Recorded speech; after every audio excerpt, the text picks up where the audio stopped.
What is going on, everybody? Welcome back to the Sell Yourself or Selling Yourself Short podcast. I'm Jonathan Farrell, and I'm here with Mr. Scott Hardy and Miss Palmer Hardy. How are you both doing today? Great. I'm glad you remembered my name. I did. I got it this time. We got that down. I specifically was like Palmer, but I'm just kidding.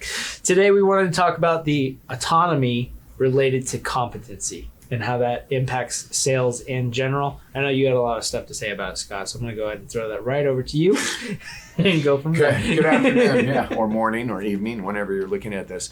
We were talking on the drive over about how, as she claims, not preparing for this, but we were kind of technically preparing for this because there's a formula I use. I'm going to start with this, okay? Right. So kind of take over. I love it when I go to interview for an opportunity and they don't know how to do behavioral interviewing, so they just do old school, and immediately I take control of the interview and I'm doing the interview. So it's like, are you surprised though? And because that's what I was taught. I was taught to take control of the interview.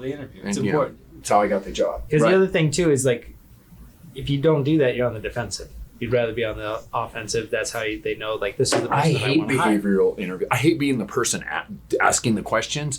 Tell me about a time when, like situational. They act like no one can game that. Yeah. The reason why is it's harder to game it. But, when you get smart people, they can, Especially for somebody who doesn't lie. They just kind of make things up as they go.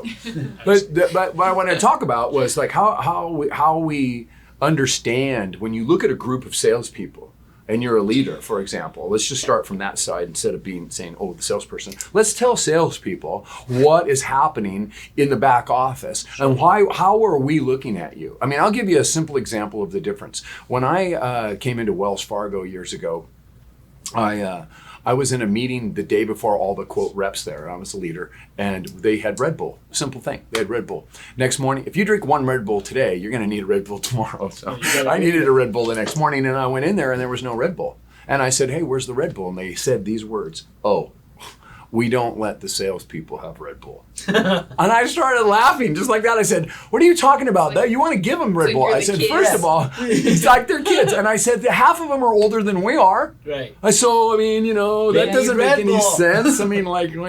So anyway, there's a big difference, okay? And when you go up higher, sorry to let the cat out of the bag. When you get to the regional manager level, okay, you have a district manager. That's the hardest job out there, people. That guy is working 24/7, taking calls all night long, helping everyone succeed. Yep. You got the regional manager. Who knows what they're for? They're because a VP or a director cannot handle that many district managers. So that's really all they're for. So they break up the district managers. You know what happens when you're a district manager? You don't get coaching hardly ever, and your boss doesn't bother you if you do your numbers. Yep. The exact opposite of what you're supposed to do. Yeah.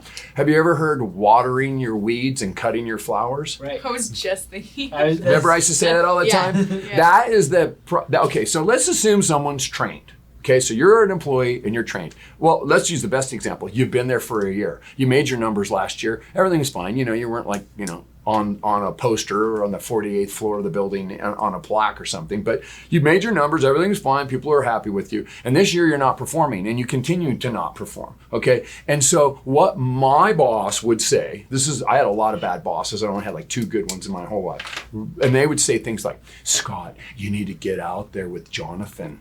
I'm thinking, I know Jonathan. And I can't get that guy to even get out of bed on time. I'm thinking, I do not want to deal. I want to go out with the successful salespeople. I want to reward them. I want to, find out how I can make them more successful. And this guy's like, no, you know what? You need to really get out there and work with Jonathan. Okay, what am I going to do? Well, he's struggling. Yeah, you know why he's struggling? Why? Because he's not working. Right. That's why he's struggling. And, I've tried everything but make him breakfast, and I don't really know what to do anymore. And I don't want to go out with him because I don't water my weeds. But what about the salespeople who they are trying and they just suck? You know what I mean? That's how you also get fired. Because I'm thinking about sports performance, right? We've all been athletes, past athletes, and I think most people growing up really go in some sort of athletic thing until they go into the real world. But it's the same thing. It's like what do you mean the real world? Like the real world, you leave where college. Are we now? Like right now, like we're in the real world. You've left college, like whatever. You've left high school. But I was thinking about how my sister and I were really good when we played sports, and for some reason, we always watch the same thing happen where the people who were just not very good, whether they didn't try or they tried really hard, they just weren't good, they weren't going to make it, and we always had to spend so much time on them. instead of like the starters, like Right. those main people, and just Right. working really hard with those so that we can actually be Well- successful. But so it's like, what do? Do you try a little bit more with the ones who are at least trying, but they kind of just aren't that great? Or you just This is kinda not like, about them. This is where the challenge is. Okay, so this is the talk. See how it keeps pulling down into the weakest link? Yeah. The issue is the leader. True. The leader is not, I'm telling you that is why are you doing that? You're right. Yeah. Look at you're a teammate and you're asking that question. You know, I've spent time with you. You asked that question. Everybody, by the way, everyone asks that question when you leave their office. If you're a manager that or a leader of any sort that has these kind of conversations, you now know what we're thinking when you leave. Like, don't fool yourself. Don't say, oh, that's just them. No, it's everyone. I've been around the block, bro, Yeah. and I'm going to tell you right now, every single leader looks at me and looks at each other and says, oh, really, I got to go work with Joey Chapstick. Oh, yeah. Are you kidding me? Okay, so that's the Joey reaction you get when Chapstick. you It's a leave. good name. Joey, Great name. Susie Chapstick, Joey Chapstick. There you go. Remember that Susie Chapstick was No the idea what skier. you're talking It was like in the 80s, it was an ad on TV for Sorry. actual chapstick, Susie Chapstick. Yeah. So, but really, I want to work with Joey Chapstick. Joey, he's a problem. So what happens is, so let's back it up a little bit and say, okay, so what do you do? How do you determine? First of all, water your flowers, cut your weeds. Okay, you're going to have to come up with performance standards, and you're just going to have to, the worst thing, let me just say this, the worst thing is to let people go. Yeah. I just want to make sure you understand. I mean, I know I talk. I'm like, fire him up. He would Is- take a whole day off. She knows. And he's like depressed. I Oh, get yeah. so That's okay. it. Think about this. If you felt good about letting people go, what kind of sociopathic behavior is that? Like, I feel good hiring people. That's what I learned. I mean, we're jumping around, but you guys, that was the first problem. I hired people too fast. I hired fast and I fire fast, and I still do hire fast and fire fast, but I have a better system. But the thing is that I don't let that cancer stick around when I make a mistake. And who pays the price? I do, because I know you're not right faster than you do. And it's interesting that you say that, because I typically don't fire fast, and that has bit me in the butt. Oh yeah, that's a really important thing. So, like, legitimately. Let's qualify it though. When do you fire fast? It should be immediately. No, but how do you know to fire fast? Oh, you should. I mean, well, intuition. I mean, that's the other thing too. You take a look. There's various things, right? So that go into play. You got performance. You got how do they interact with somebody Like the who's social within the office. Because for us, like my entire office, It's so is simple. built on Everything we culture. do on this show is so simple, and you're overcomplicating it. Okay, how do you know when to fire fast? How do you know? Because you know they're wrong. True. As soon as you know they're wrong, right? See, you overcomplicate. Yeah, Okay, true. everyone overcomplicates. But I Sales see is what so, he means. we can cover all of Whether sales it's in one wrong podcast. In the performance, whether it's wrong in the social dynamics Yeah. and the culture and whatever it is, but you see something wrong. Because I Whatever it is, I when have you fired decide people before Right. because they don't fit our culture. At even will though that employment they in the were state of a California. good- at will employment in the state of California. Yeah. I'm not a licensed broker outside of California, so I can't address it. All right. Sure. I mean, I know there's different rules, at will, Yeah, and things across the different nation, states. but in California, you're at will. So for whatever reason, I can't. For a list of reasons, your sexuality and your Oh, we religious got a big beliefs and poster things. in that in the back. I can't for that, but I can because I say you're wrong for this culture. You don't fit. You don't fit. I don't like how you talk. We talked about that on a podcast, Sure. where all of a sudden, you're just a little too into your feelings. Well, you know what? How about this one? People, tattoos are big now. I didn't hire a guy because he had a neck tattoo showing. And I was working for an important company that made financial transactions with very important people. And guess what? I don't want you in a meeting representing my product with I made it. I made it, everyone. I don't have a piercing and I don't have a tattoo. Mm-hmm. I made it. I'm 58 years old. All my friends got one. Now they have a hole because they don't wear it because, they don't like the way it makes them look. Okay? So I saw the shark turn into a blob on my father. I've seen it all. Like I know where it's going. So I was like, But here's the point. There's no law against discriminating against tattoos. Not that I'm aware of. Is anyone? I don't think so. Okay? don't think so, no I can't. tattoos. There's There will no be law. now. I discriminate against After your this attitude. podcast, I'm gonna Right. make Someone's going to go to. She's got. I know.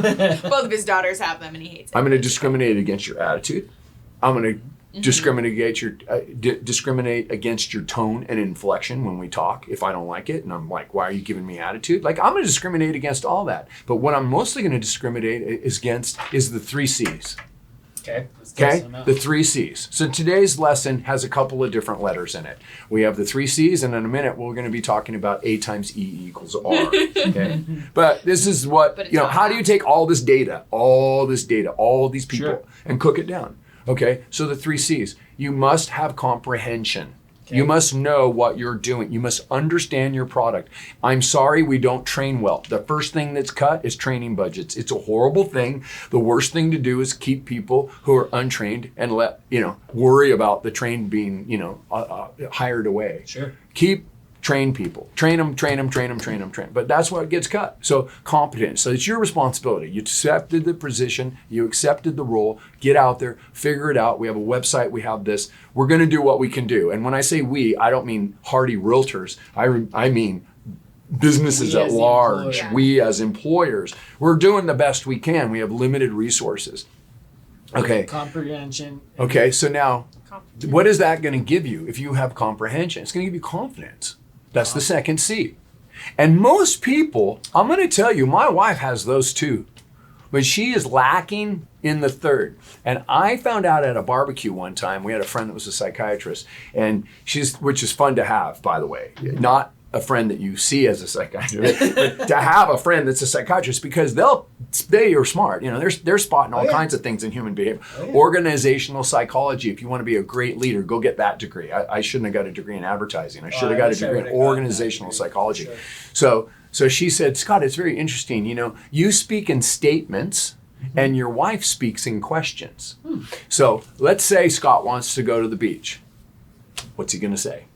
Let's go to the beach. We're going to the beach. Yeah. Okay. We are going to the beach. My wife, do you want to go to the beach? That means she wants to go to the beach, right? Mm-hmm. So what is that statement lacking? A question statement when you should be making an actual, period, putting a period at the end instead of a question. Lacking confidence. Wait, am I wrong? Conviction. Oh, dang. The third C. Wait. Not even close. Wait, I had 3 C's. How? Comprehension, competence, and confidence. Wait, did he not say competence? No. I said if you're competent. I wrote down competence. He said you competence. crossed. Okay, so first C is comprehension. The second C is confidence. And the third C, which most people are lacking when they speak, not in general, they speak, is conviction. So when you ask a question, that to me sounds more like that's a confidence thing rather than conviction. Well, give me an example. Well, just like what you said. Like if it's like, I'm going to the beach, right? Like we are going to the beach versus do you want to go to the beach?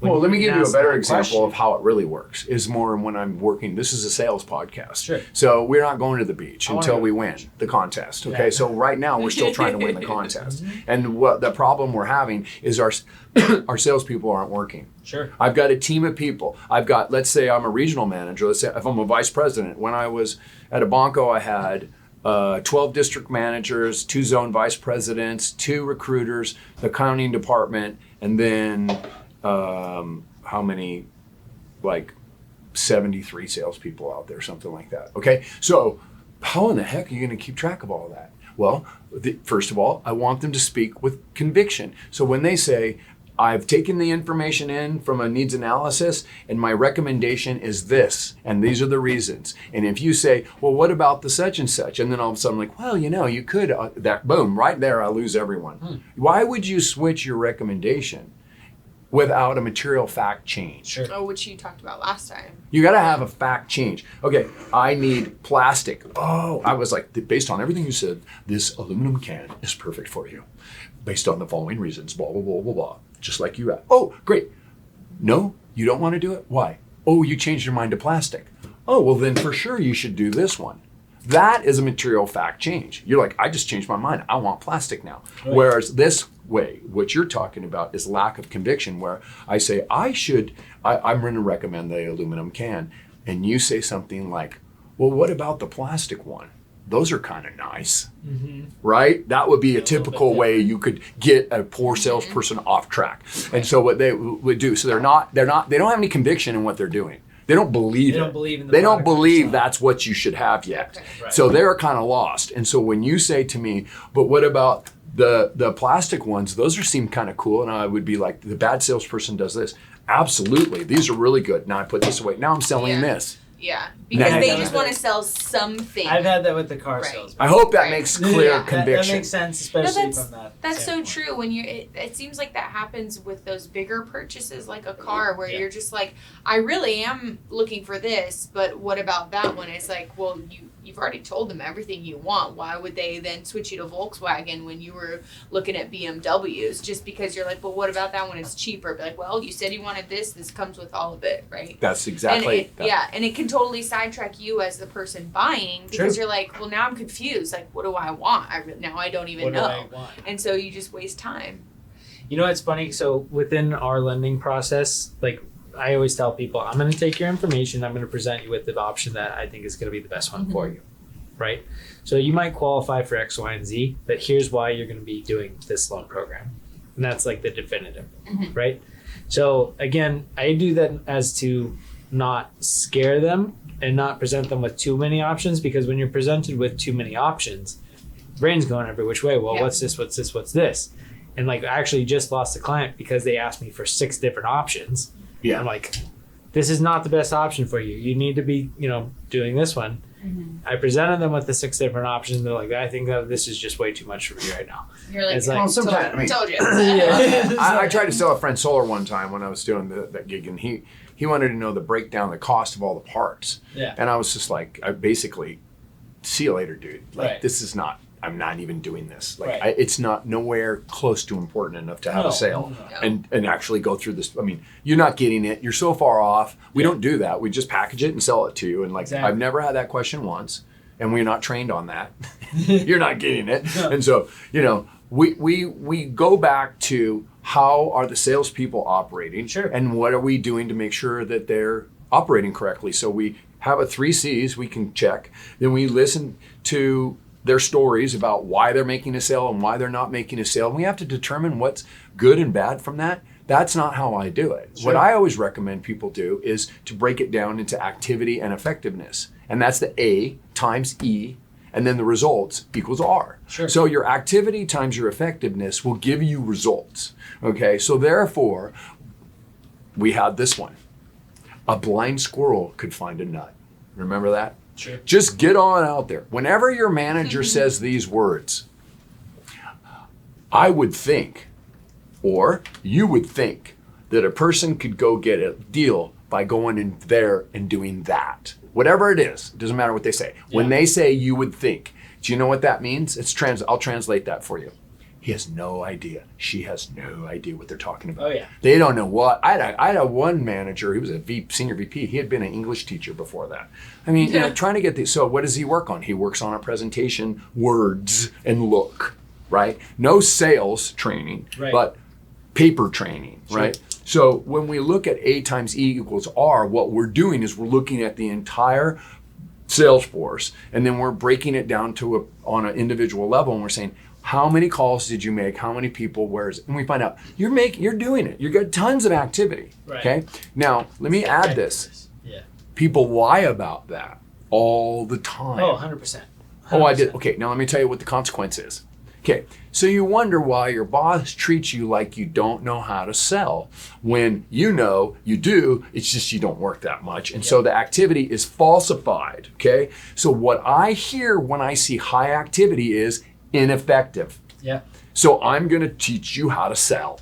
Now, I know what I'm doing. Others may not know what, like, oh, I'm going A times E. They're not thinking that way, but they're just intuitively, your boss is intuitively going, you need help selling.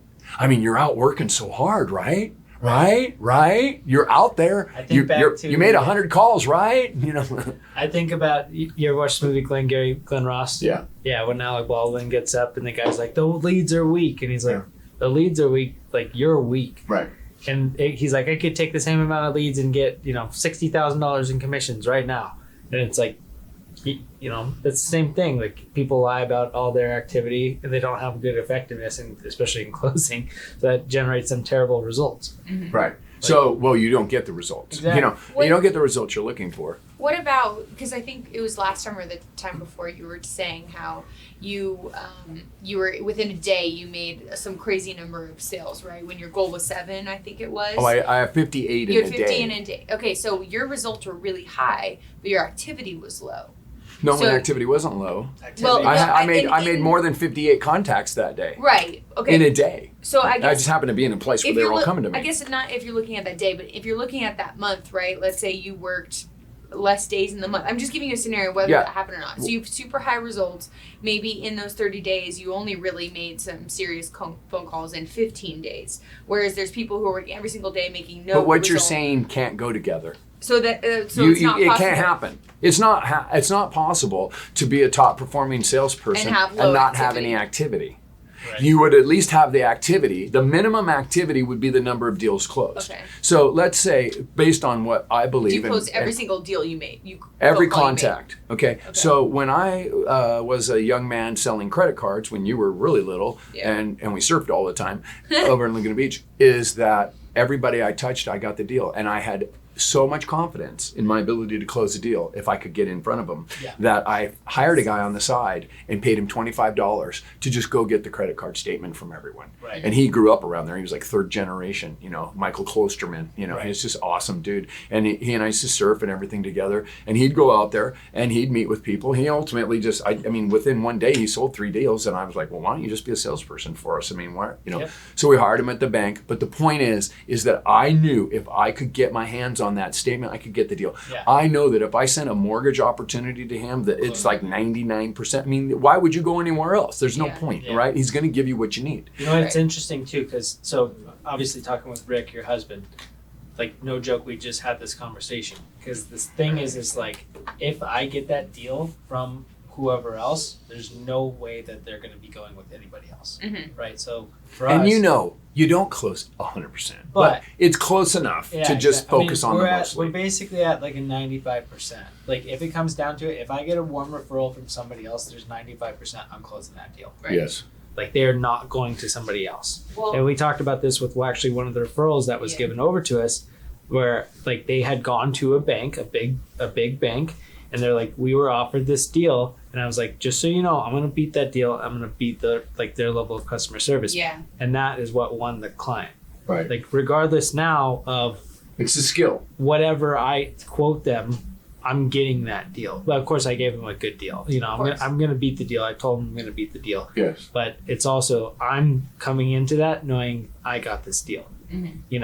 And so that's one of the things that I was actually talking with Rick about is like I have the confidence to know that this deal's coming to me. I'm getting it. Right. Yeah. Well, that's Well, the thing, right? That's it. Well, we also have confidence in referring you 100%. because we know that no matter what they've already been, quoted, whether they've been quoted or not, but a lot of times they do come to us already been quoted. And we're like, we trust this guy, so you now trust us. So I'm gonna tell you someone I trust, and he can beat it. And it's not always 100%. Sometimes like you've dealt with one-page clients where they're just still like so worried that they're gonna not getting the best deal and they're trying to ask around and whatever, and that's just not like they're not confident in anything right now because they're worried about money. And sometimes I feel like what can you do there? Right. But for the most, that was the deal I was talking about earlier. I gave him 6 options and I should have just been like, no, you're sticking. Right. Well, right. That was your okay. Yeah. Which goes back to what we talked about before. What separates salespeople? Skill.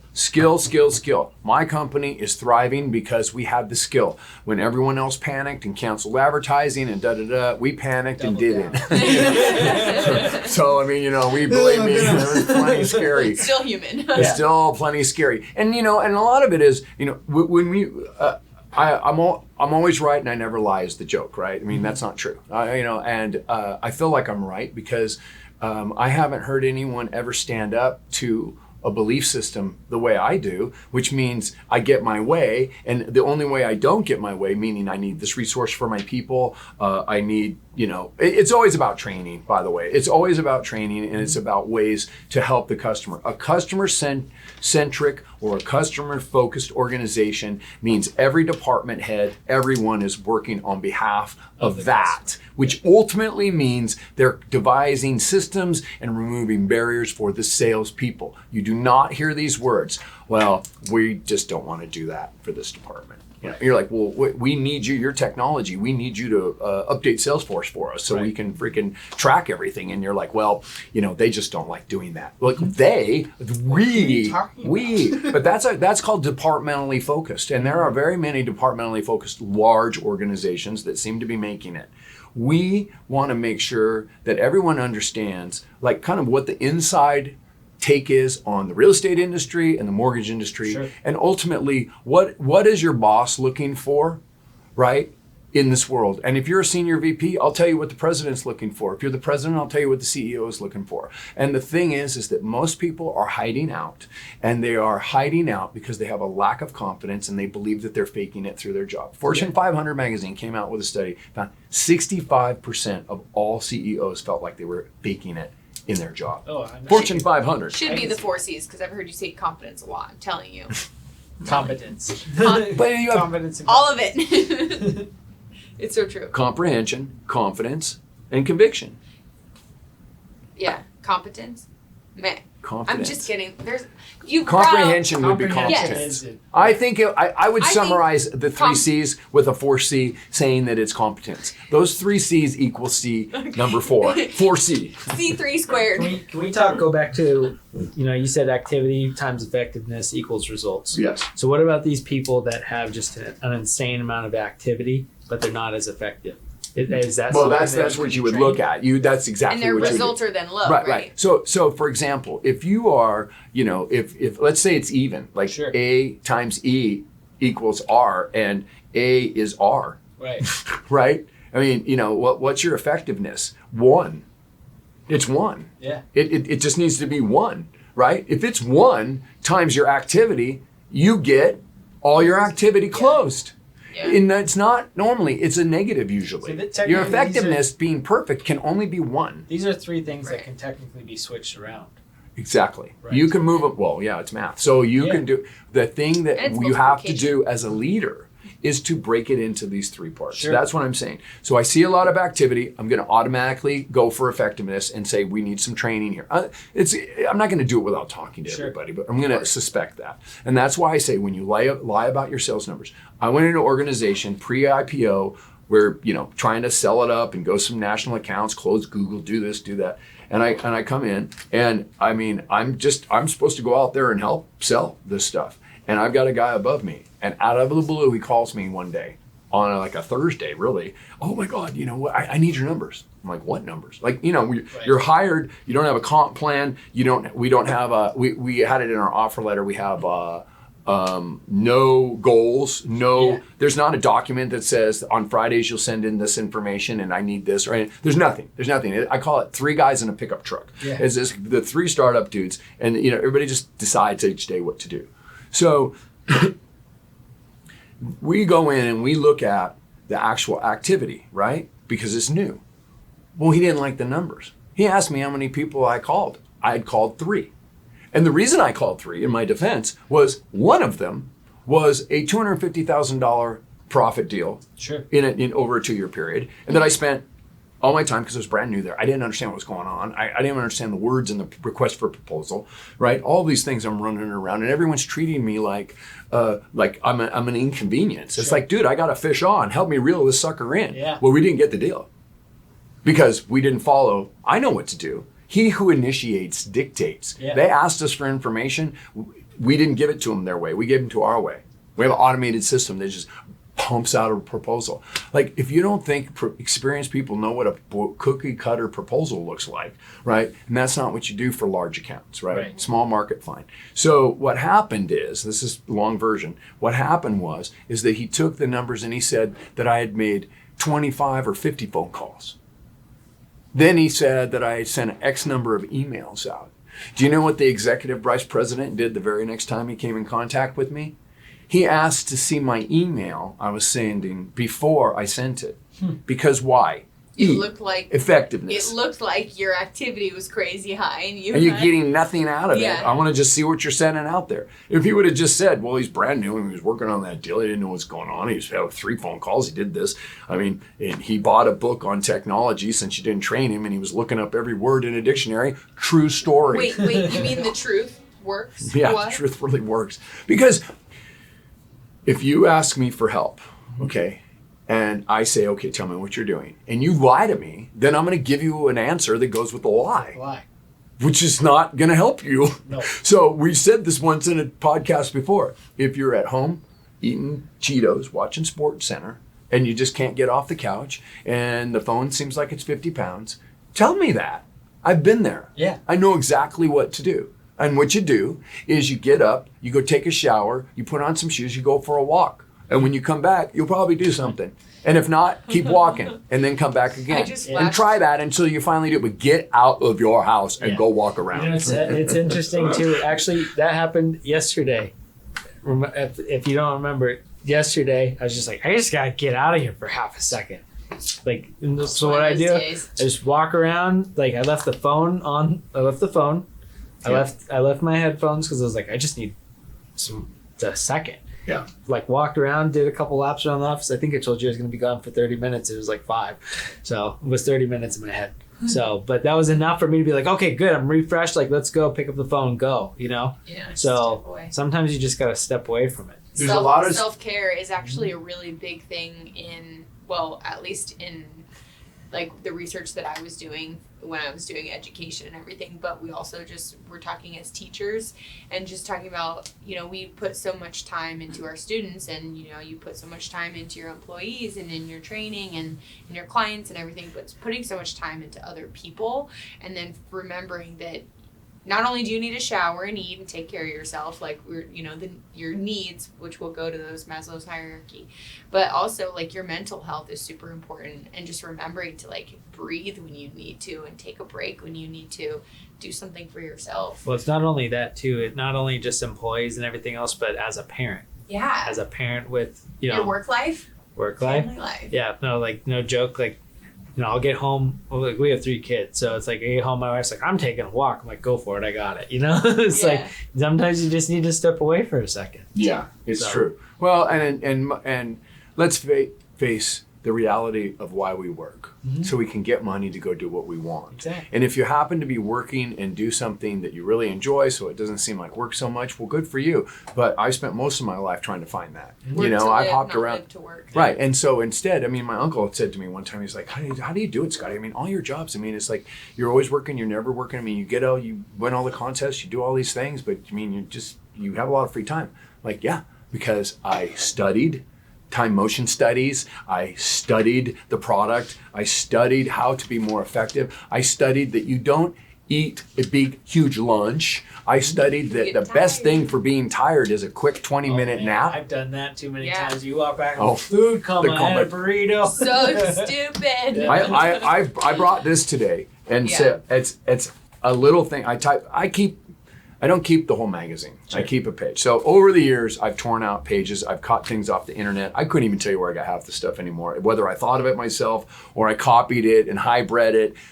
There's no such thing as an original sin. There's probably no such thing as an original thought in sales. I really don't even think that. Because I've read so many books, and every time I wanted to write a book, I realized, well, all I'm going to do is say what everyone says, but with not as many words. Right. And so in a couple of weeks, we're going to release our first ebook that we're going to give to everybody for free. And that book is going to be not that thick. And the reason why is because sales isn't that complicated. No. It's being constantly complicated because people want to put some sizzle on that steak. Sure. Right? So it's like nice sizzle. You go to the source and you just type in, like, okay, here's the synonym for this. Okay, perfect. And you're just like, what does that even mean? Right.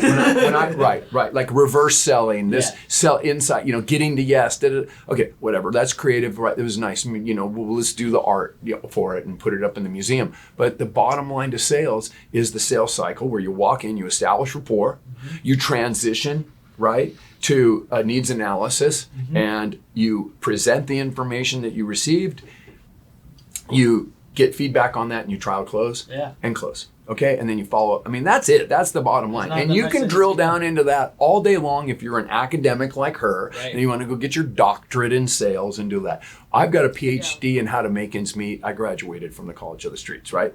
And so inflation of the nation don't bother me because I'm a scholar with a dollar you can plainly see. Wait, is that all you or? No, that's it. I think that's Quincy Jones, by the way.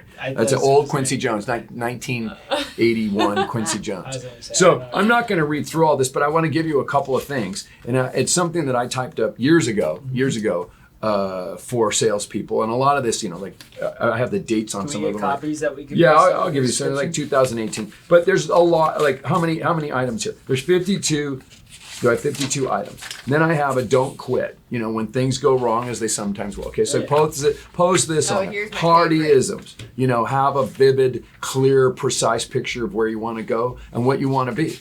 Yeah. This is what you must be to be in sales. You must do this. You must realize this. You must internalize this. You must be willing to change, willing to grow, willing to improve. Okay, and achieving excellence is hard. And it's mental, it's demanding work, and it takes time. And that's the message that we're kind of trying to tell everybody, is you can't just slide into it and just hope for the best. You need to do a lot of work. You need to prep mentally. We talk about having those vision boards, right? In the morning, what is the first thing you do when you get up? Visualize. What do you do? How do you set your day? I read motivational things that are like wisdom for old men, right? Like ways to stop being so hard on yourself. Start, you know, showing more love and compassion. Not that we don't have it as guys. Yeah. We just don't show it enough, right? Empathy. I have tons of empathy. Every time you fall, it hurts me. I mean, I've done everything wrong in my life. So every mistake you make hurts me physically. I'm physically feeling it when I see videos and things of people being hurt. I don't like it, right? No. But I had to go through that. Okay, so one of the things that you miss is that to compete at a high level is to eliminate your comfort zone 100%. Right. Yes. And the thing, I write all this down. Which totally relates to that. Yeah, right? you got to be motivated. Demanding. This was done in the spirit of sports. I stole a bunch of this from an Olympic coach from Pepperdine. What was that guy's name? The tall one with blonde hair. Oh, I don't remember. Anyway, I know. I don't remember. I just remember I took some. He called it a something. I'll get a text 2 hours from now. Yeah, he got a. It said his name isms, right? And so I changed. I stole it. It was great. It's a compliment. Yeah. I stole it. Hardy-isms. And then I changed it. You pay a price to get to the top. You pay it. Okay. When I was at American Express, they did the coolest training. They had an executive vice president come in and tell everyone about all of his divorces and how he didn't have a relationship with any of his children, but he had achieved everything in business that he had ever set out to do. And that was the price he paid. And that you can't have it all if you're going to try to do that. Yeah. And that you're going to give up some things, that he was never home. And this and that and the other thing. It was extremely difficult. And I think I balanced it pretty darn well because they seem great, right? Others may differ on who I am and how I handle things. But, you know, I did not feel smart when I got out of high school. And I still didn't have a lot of self-confidence after achieving college, you know, and getting a degree. So I've spent a lot of time learning because I felt that drove me. It was a good thing. What killed me every day made me better. Yeah. And that was the drive to be better. Yeah. I just can't stand to be wrong. Well, because I'm stupid about it. But that's what I can't stand. I want to ask you something because it actually relates to last week's. I remember we were talking towards the end, and I wanted to bring it up this time, and it kind of connects here because what do you think about like a salesperson becoming a salesperson? Is it, you know, their personality that they become successful, or is it situational? Because the drive that you're talking about and all these things, you and your 4 sisters all became salespeople in some shape or form throughout their life. Many resist it, but they all end up in it. The whole family, really. Really. And, life is sales. And they grew up, they had a hard upbringing, right? And so you really had to work to get out of that hole, out of poverty, and then out of that feeling. And so is it personality to have that drive, right? It's just something, or is it situational, the way you grew up or whatever you experienced in life? So now you have that drive, like you want to be better, you want to be successful. Grandpa Lockhart, your great grandfather, my mom's father, who invented the motorcycle O-cooler, said to me when I was over at Laguna Niguel, the hospital, he had emphysema, is that the hospital? You talked about him. And he said, you know, the only thing I ever really wanted for my children and my grandchildren was that they be blessed with drive. I married a woman and her family does not have drive. No. That doesn't mean anything. They're wonderful people. It doesn't mean anything about anything. I mean, they go to work, they come home, they're all productive citizens. There's no issues. They have homes, they bought homes, they contribute to the economy. Okay? The difference between a person I think it's genetic. I don't know. I really don't know. I feel like what do you think? Genetic. I feel like it seems like you're just kind of, you know, so it's really funny because my dad, you're born to you want to get more, do different things, right? So so my dad is that way. He's very much the entrepreneur. I mean, like growing up for me, I worked in his shop when I was 12 years old. Like I was behind the, I was doing everything that I could, especially like in his shop. We had a driving range and people would come. I'd take $8, give them a bucket of balls. And like, no joke, it was because of like that experience that I learned sales. Because then he's like, hey, when they come in next time, see if they want to buy the set of golf clubs. Mm-hmm. It's like, okay, that's a $300 cross-selling. Yeah, and like never would Your first experience. My first experience as a 12-year-old. I'm sitting there trying to upsell this older guy as he comes in on a $300 set of golf clubs, and he bought it. Right. Like, well, she is learning that she learned a lot more. And her sister is fabulous, okay, because she's been trained and working in the business. Palmer's newer to the business. Yeah. She brings a lot of talent, in other areas, but you're learning and finding out really quickly that you know more than you thought you knew. Well, that's the thing. Because you heard it. That's what I'm saying is like, the whole nature versus nurture. And it's always been like, I have a psychology background also, and it's always like so difficult to find which it is because they so often blend together. So for me, I'm genetically related to an amazing salesperson, but also I grew up hearing all these phone calls and listening to all of it, and so it's just become a part. And of if you my spend if you spend 10,000 hours doing anything, you're going to be great at it. So the question always is, right? Were they great at it because they're meant to be great at it, or that they were interested enough to spend the time to become an expert? And that's what I think. I also see it this way too, because like, and we talk a lot about culture in my office. Like basically this whole office is based off of culture, Mm-hmm.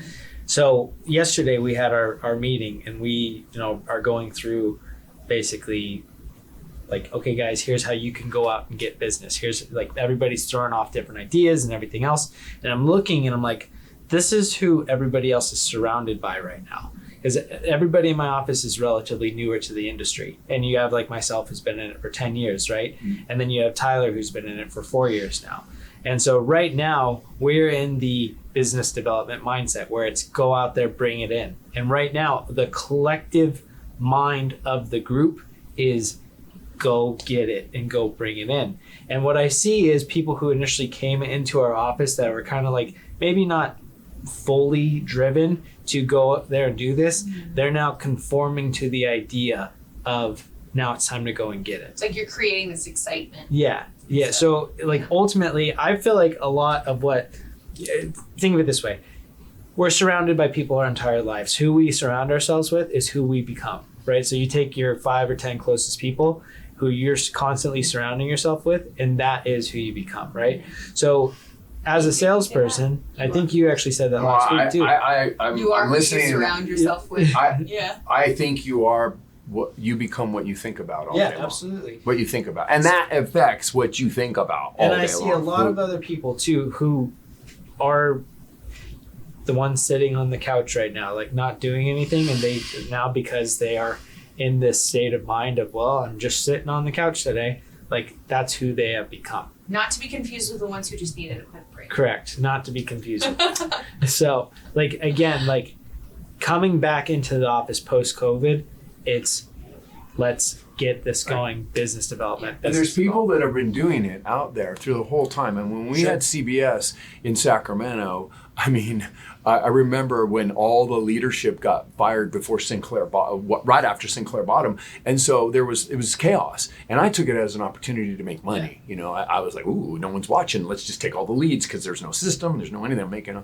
Everyone else took it as a chance to go home and hang out. Yeah. And that had very serious consequences when the new owners came in. And it's funny that you said that because I talk about exponential growth within every single meeting that we do, right? So taking a look, and I was showing your husband throughout the entire process of this last year. COVID hits, we have 1 month of downtime where literally like all these deals are falling out of escrow. We're losing our minds because we had X amount of like dollars lined up. We have deals canceling like crazy, like people getting laid off. But then you take a look at it goes into the fight or flight mode, right? Right. And it's like, no, I'm not coming out of this. Like, I'm not doing any of this. During that next couple of months, we tripled our business. Yeah. It was, we're going after the people who are wanting to go look, right? And we're doing it from a remote situation, not sitting on our haunches. Like literally there's, like I talk about this all the time with Tyler too. like me and Tyler were on the phone until 2 a.m. almost every single day. Not because like we wanted to, but this was a period for us of like, this is exponential growth. This is where we are taking our market share. Yeah. And it was that drive. Which is exactly what happened with us. Which is why I think we kind of came That's together how we at that connected, time. We realized these are two companies that have shared values. Right. Is it just me, or does it still just feel so? It makes me so sad still to think when you say things like about all these things happening, like, you know, during the heat of COVID, everyone just losing their job and losing their homes and all that. Right. Like, But it really not really losing, Right. you know, homes, because at least they did do that.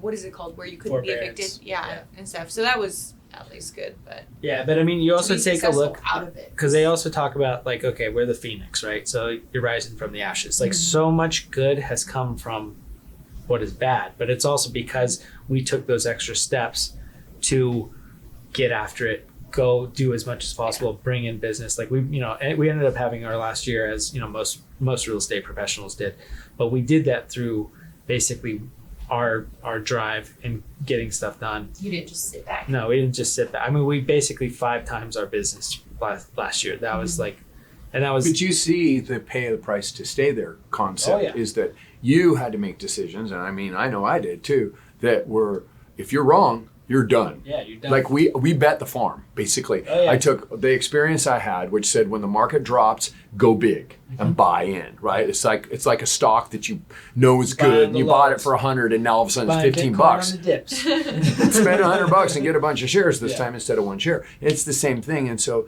what we really keep focusing back in on is this, when we're talking about drive, is how come some people have it and some people don't. And I think you're right. I think I've settled on it's genetic. I've just settled on it because that helps me not be upset Yeah. with you not trying as much as I do. Yeah. No one does it the way I felt like a failure, especially when I had my back injury. You know, I broke my back and I just spent too much time in my own head, right? Sure. Isolation is the dark room where we develop our negatives, Yeah. right? And I did a really And good pain. job with COVID and pain, and I wrote a script for myself, and it was a failure script. It was a complete failure. And what I realized at the end of this process of just self-loathing was I failed at everything I've ever tried.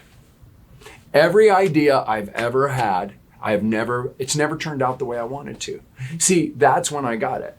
It's never turned out the way I thought of it. Nothing can. No. And that's what helped me. That's what changed me. It always worked out. It's always been good. It's always been better. Some bumps, like you just went through, ended up rebounding, being even more profitable. Greater than before. I found you after 13 years of trying to find a mortgage broker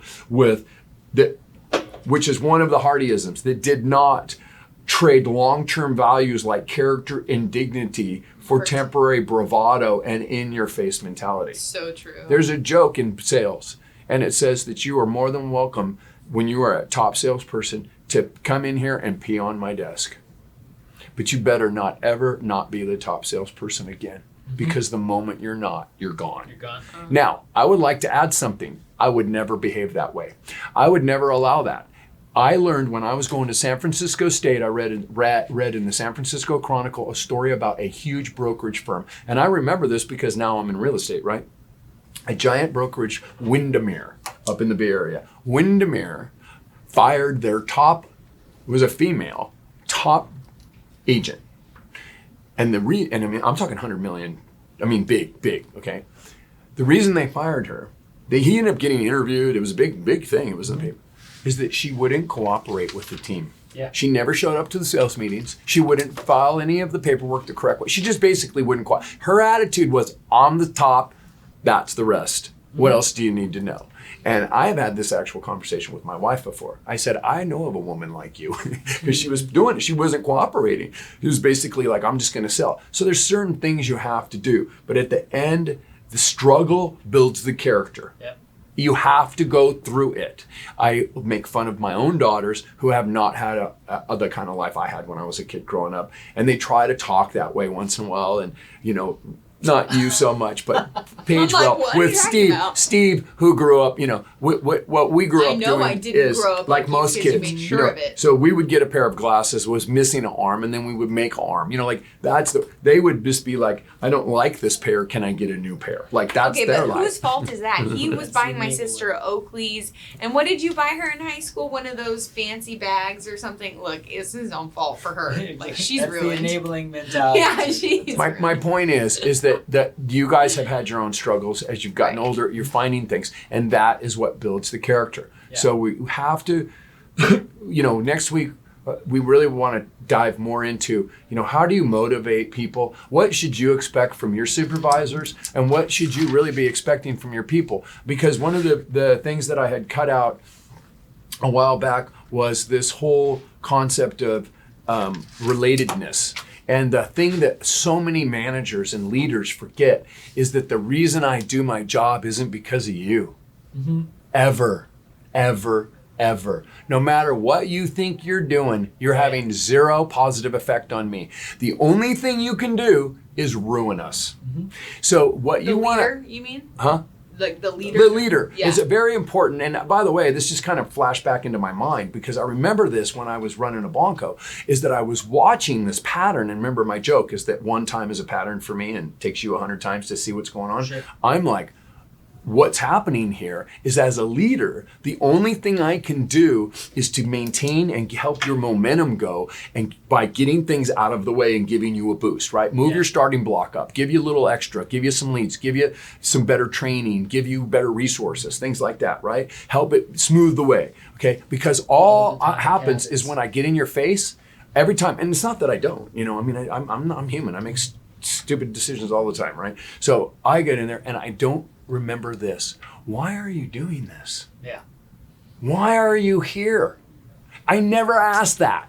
When I Just started had somebody asking ask that, I just had somebody ask, one of my employees asked me, why are you so goal oriented? And I went into the whole spiel. This is why, because I got my family, I got my kids, my wife is home. Like, I need to go out there and make the buck to keep her home, Yeah. So for it's whatever kinda reasons you have. And that's why it's important to ask the employees that. And that's for everyone to understand. I want high competence. I want to know why you're here and what we can do, make it for something important. And that's what we're going to talk about next week is how can I take my job? I was doing things in the art community and I realized there is no art community in Temecula. Right. That's what I could work on. So that gives me a purpose. Yep. So the greater purpose is, how can I make money to get enough or find the people to get a building in our art district and actually start putting artists in it? Yeah. So now I'm motivated. I wanted my daughters to be involved with your company and to bring us all together. So now I'm motivated to do it. There's things I'm doing in the background. I'm not so motivated to do those anymore, even though they pay me money. Mm-hmm. So even though it's money, I don't really care. Motivation. The money on its own is The not money the on its own doesn't have motivation. anything to do with anything. Yeah. That's not why anybody Well, does anything. isn't that so true? Why some of the richest people are unhappy? True. Or, Money does If money's the Yeah. problem, there's no problem. Yeah. Because you can earn money. All of us know how to earn money. But go try to earn spirituality, relationships, friends, trust, right? Respect. Try to earn that. You can't earn that. Respect is only lost. Everyone respects you until you open your mouth or they see you and you're wearing something weird or whatever. They start changing on you. It's like trust. Trust is a choice. And then now you did something weird, so my trust starts dropping. By the end of the conversation, I don't trust you anymore. Absolutely. That's all trust is. So Very good. thanks for listening. Well, thanks for listening, everybody. We appreciate you guys tuning into this week's episode of Selling Yourself or Selling Yourself Short. Coming to you guys from Two Mortgage Eyes Studios in Temecula, California. We are the team that you are listening to, and we appreciate you listening every single week. Tune in next week. We're going to have some good information on how do you motivate people. This would be awesome for leaders. I'm excited about this one. yeah. So, anyway, It's thanks, good for the guys. salespeople to hear how Yeah. the leaders are going to Very think. true. Very true. Well, thank you guys. Appreciate it. Have a See good ya. week. Bye.